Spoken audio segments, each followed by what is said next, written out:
Tesla और SpaceX के सरबराह Elon Musk एक बार फिर से लोगों की आसानी के लिए नया आइडिया ले आए।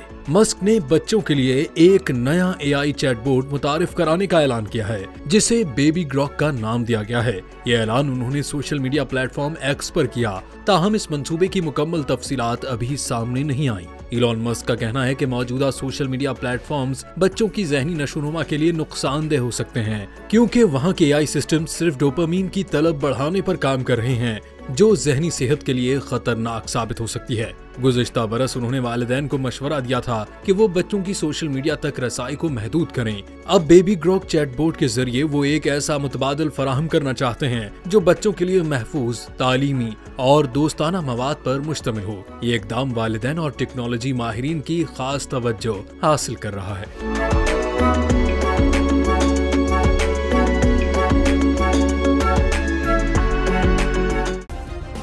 सब्सक्राइब करें और बेल दबाएं ताकि कोई खबर रह न जाए।